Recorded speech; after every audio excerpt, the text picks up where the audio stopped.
नमस्कार, स्वागत आहे तुमचं महाराष्ट्र दर्पण 24 या न्यूज चॅनलमध्ये। बोरी वालूर रस्त्याची दुरावस्था, खड्ड्यात रस्ता की रस्त्यात खड्डे। बोरी ते वालूर हा मुख्य मार्ग काही दिवसांपूर्वीच नव्याने करण्यात आला होता, परंतु अल्पावधीतच या रस्त्याची अक्षरशः दुरावस्था झाली असून आता या रस्त्यावरून प्रवास करणे म्हणजे जीव धोक्यात घालून तारेवरची कसरत करण्यासारखे झाले आहे। रस्त्यात ठिकठिकाणी प्रचंड खड्डे पडले असून पावसाचे पाणी त्यामध्ये साचल्याने अपघाताची शक्यता अधिक वाढली आहे। एवढेच नव्हे तर या खड्ड्यांमुळे अनेकदा एखादे वाहन अडकून बसते आणि मग दुसऱ्या वाहनाच्या साहाय्याने त्याला बाहेर काढावे लागते। अशी विचित्र आणि धोकादायक परिस्थिती या मार्गावर निर्माण झाली आहे। परिसरातील नागरिकांचा सवाल आहे की देशात रस्ते दर्जेदार व्हावेत म्हणून केंद्र सरकारकडून कोट्यावधी रुपयांचे बजेट मंजूर केले जाते, लोकांकडून रोड टॅक्स वसूल केला जातो, तरीही कंत्राटदाराच्या हलगर्जीपणामुळे आणि निकृष्ट कामामुळे रस्त्यांची अशी अवस्था का होते?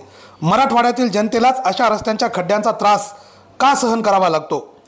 लोकांचा थेट सवाल देशाचे रस्ते आणि परिवहन मंत्री माननीय नितीन गडकरी यांना आहे की अशा कंत्राटदारांवर कारवाई कधी होणार आणि बोरी वालूर रस्त्याची दुरुस्ती कोण करणार व कधी करणार?